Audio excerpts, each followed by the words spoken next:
हमारे बारे में तो ये कहा जाता है ना कि किसी ने भी मशहूर होना है, ओवरनाइट सेंसेशन बनना है, अपनी रूठी हुई फॉर्म को वापस लाना है, डेब्यू पर हीरो बनना है, स्टार बनना है, तो पाकिस्तान के खिलाफ खेल ले। कॉर्बिन बॉश के केस में ऐसा ही हुआ है। This is Najibul Hasnain. Honestly speaking, अगर ये खिलाड़ी ना होता तो पाकिस्तान टीम का इस मैच में फुल कंट्रोल होता। पहले बॉलिंग में और फिर उसके बाद बैटिंग में बॉश ने पाकिस्तान टीम के होश उड़ा दिए। जब बॉलिंग करने आए तो 4 खिलाड़ियों को आउट किया, जब बैटिंग करने आए तो 81 रन बना गए। कमाल की परफॉर्मेंस है। मतलब इनकी वजह से ये मैच तो पाकिस्तान के हाथ से जा ही रहा है, साथ साथ बड़ा रास्ता भी आसान हो गया WTC के फाइनल में पहुंचने का जनूबी अफ्रीका का।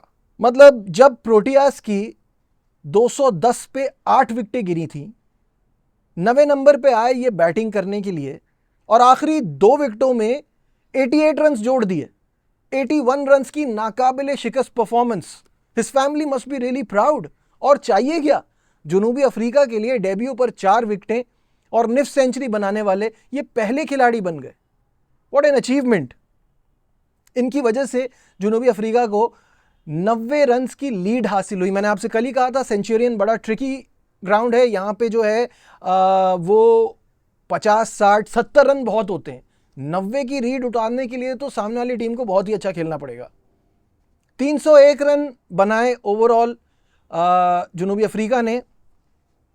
खुरम शहजाद ने 3, नसीम शाह ने 3, जबकि आमिर जमाल ने 2, साइम अयूब ने 1, मोहम्मद अब्बास ने 1 विकेट हासिल की। जब पाकिस्तान की बैटिंग आई तो लगा साइम और शान जब तक ये लीड नहीं उतारेंगे ना ये कहीं नहीं जाएंगे, क्योंकि दोनों बहुत कॉन्फिडेंट लग रहे थे और बड़ा अच्छा खेल रहे थे और बनिस्बत फर्स्ट इनिंग्स थोड़ा तेज़ भी खेल रहे थे, अग्रेशन भी नज़र आ रहा था। लेकिन वही पाकिस्तान की पुरानी प्रॉब्लम, रेलगाड़ी अच्छी चल रही होती है फिर अचानक से पटरी से उतर जाती है। 28-28 बनाकर दोनों आउट हो गए।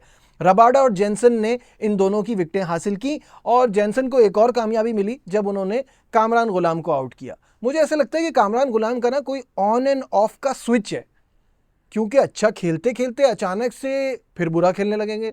स्विच ऑन है तो बहुत ही कमाल का खेल के आएंगे और जब स्विच ऑफ कर कर आएंगे तो लगेगा ये वो प्लेयर ही नहीं है। भाई इतना फर्स्ट क्लास का एक्सपीरियंस होने का क्या फ़ायदा अगर आप चले तो चले और नहीं चले तो नहीं चले। कंसिस्टेंसी बहुत ज़रूरी है। कामरान को ये रियलाइज़ करना होगा, तभी उनके लिए आगे क्रिकेट आसान होगी। इतनी मुश्किल से जब आपको मौका मिला है तो उसको पूरा अवेल करते हैं और जिस तरह के आप प्लेयर हैं आपको हर बार रन्स करने चाहिए और अच्छे रन्स करने चाहिए। खैर नहीं आओ, मूविंग ऑन। इस वक्त पाकिस्तान टेस्ट टीम के 2 बेहतरीन खिलाड़ी, दी बेस्ट एंड ऑब्वियसली साथ में द सेकंड बेस्ट, इस वक्त पिच पर मौजूद है, यानी बाबर आजम और सऊद शकील। बाबर आजम खेल रहे हैं 16 पर और सऊद शकील 8 रन पर। और बैड लाइट की वजह से दिन जो है वो काफ़ी मुख्तसर हो गया और आगे खेल नहीं बढ़ सका, इसलिए जल्दी दिन को ख़त्म करना पड़ा। पाकिस्तान 88 फॉर 3 है और इस वक्त जो है पाकिस्तान को कोई बहुत ही एक्स्ट्रा ऑर्डिनरी क्रिकेट खेलना होगी यहाँ से वापस आके गेम को अपने कंट्रोल में लाने के लिए, जो कि बहुत मुश्किल नज़र आ रहा है। अदरवाइज़ बुरी खबर पाकिस्तान के लिए तो है, हिंदुस्तान के लिए और भी बुरी खबर है, क्योंकि उनका पत्ता बिल्कुल ही कट जाएगा WTC के फाइनल का। खैर इस वक्त तो मैं सोच रहा हूँ, इंडिया तो खुद सोच भी नहीं रहा होगा कि WTC का कुछ होने वाला है, बिकॉज़ उनके हालात बहुत ख़राब हैं। मेलबर्न टेस्ट में जैसे मैंने सुबह इस पे बात की थी थोड़ी बहुत, तो मैंने आपको बताया था कि 474 का एक पहाड़ जैसा स्कोर बनाया ऑस्ट्रेलिया ने। And credit goes to Smith, वो इतना शानदार खेले उनके 140 रन की वजह से, और साथ साथ obviously contribution with the bat by the captain PAT Cummins, उनके 49 भी उतनी इंपॉर्टेंट हैं, उन्होंने साथ जोड़े। एलेक्स कैरी के रन्स बड़े इंपॉर्टेंट हैं। उस्मान ख्वाजा बड़े आउट ऑफ फॉर्म चल रहे थे, उन्होंने अच्छा खेला। लबुशेन ने अच्छा खेला। तो 474 बहुत बड़ा टोटल है और जवाब में 164 फॉर 5, 310 रन की अभी भी लीड हासिल है ऑस्ट्रेलिया को। तो प्रॉब्लम्स तो इनके लिए बहुत ज़्यादा हैं। लेकिन अजीब सी बात है कि ये मेलबर्न टेस्ट मैच से लेके ना विराट कोहली के ऊपर सारी अटेंशन चली गई है और not in a good way. आप सबको पता है कि क्या इंसिडेंट हुआ था और कल मैंने इस पर बात भी की थी, बट अब ये बहुत आउट ऑफ प्रोपोर्शन चली गई है बात ना, क्योंकि चाहे आप कोहली के फ़ैन हो या नहीं हो, आप ये बात मानेंगे कि उन्होंने सही हरकत नहीं की कि एक 19 साल के बच्चे को धक्का देना, कंधा मारना, ये गलत है, ये नहीं होना चाहिए और somebody ऑफ हिज स्टैचर ये नहीं करना चाहिए था। और मैं कहता हूँ सामने हेड होता ना, ट्रेविस हेड होता और आपने उसको धक्का मार दिया होता, डोंट गेट मी रॉन्ग, गलत वो तब भी था, जेंटलमैन गेम में ऐसा नहीं होना चाहिए, बट चलो समझ में आता है, एक राइवलरी है, वो आप लोगों के खिलाफ हमेशा रन करता है, उस पर एग्रेशन शो करना और वो करना ठीक है, फेयर इनफ, स्टिल रॉन्ग, लेकिन वो एक्सेप्टेबल है। ये एक्सेप्टेबल नहीं है, 19 साल के बच्चे के साथ आप ऐसा नहीं कर सकते।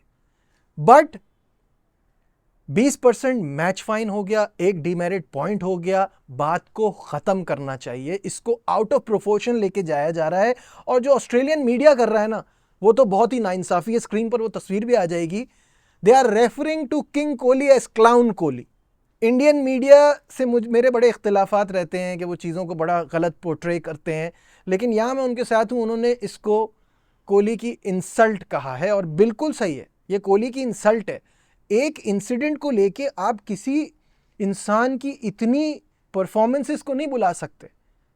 I am a Kohli fan, मैंने कल कहा था ये उनको सूट नहीं करती, ये बहुत ही बुरी हरकत है, मैं वो वर्ड यूज़ करता हूँ, ये घटिया हरकत है, लेकिन मैं साथ में ये भी कहूँगा कि ये वही इंसान है, ऑस्ट्रेलिया को ख़ास तौर पे ये बात नहीं भूलनी चाहिए, ये वही इंसान है, जब मुझे अच्छी तरह याद है आईपीएल में जब पाबंदी के बाद स्मिथ का कमबैक हो रहा था और इंडियन क्राउड चीटर चीटर के नारे लगा रहा था, तो कोहली ने गुस्सा किया था और ऐसे इशारे से कहा था ताली बजाओ इसके लिए। हम कैसे भूल सकते हैं जब मोहम्मद आमिर सज़ा काट कर आए तो सबसे ज़्यादा तारीफ़ किसने की? कोहली ने की। सबसे ज़्यादा उनके साथ तस्वीरें, उसको प्यार करते हुए, उसको समझाते हुए, जब भी इंडिया पाकिस्तान टकराया बैट गिफ्ट किया अपना, किसने किया? कोहली ने किया। तो उस इंसान से कभी गलती हो रही है तो क्या वो इंसान नहीं है? और आप भूल गए उसकी परफॉर्मेंसेस, उसकी चीज़ें सारी, उसकी अचीवमेंट। ये हो सकता है कोहली का ऑस्ट्रेलिया का आखिरी दौरा हो, तो क्या वो इस धक्के के लिए याद किए जाएंगे? आउट ऑफ प्रोपोर्शन मेरे हिसाब से चीज़ों को नहीं बढ़ाना चाहिए। गलत किया बट हो गया, लेट्स मूव ऑन। और इस पर मतलब एक ऐसा बना दिया है कि वो दलदल में ही फंसते जा रहे हैं, उनके बारे में यही सारी बातें आती जा रही हैं, रुसवाई ऐसी हो रही है उनकी। अब आगे बढ़े यार, ये कोई ऐसा थोड़ी कोई बल्ला पकड़ के मार थोड़ी दिया है किसी को, खुदा ना खास्ता, मतलब वो गलती हो गई, आगे we have to move on. आप इस बारे में क्या सोचते हैं? दोनों मैचेस के बारे में क्या सोचते हैं? मुझे कमेंट्स में ज़रूर बताइएगा और कल देखते हैं क्या होता है दोनों टीमों का। आई होप वहाँ भी हिंदुस्तान कमबैक करने की कोशिश करे और यहाँ पाकिस्तान जो है वो कोई एक बड़ा टोटल बनाए, एक्स्ट्रा ऑर्डिनरी खेले, तभी कोई बात बनेगी। लाइक, शेयर, सब्सक्राइब, देखते रहिए Najibul Hasnain honestly speaking. Bye.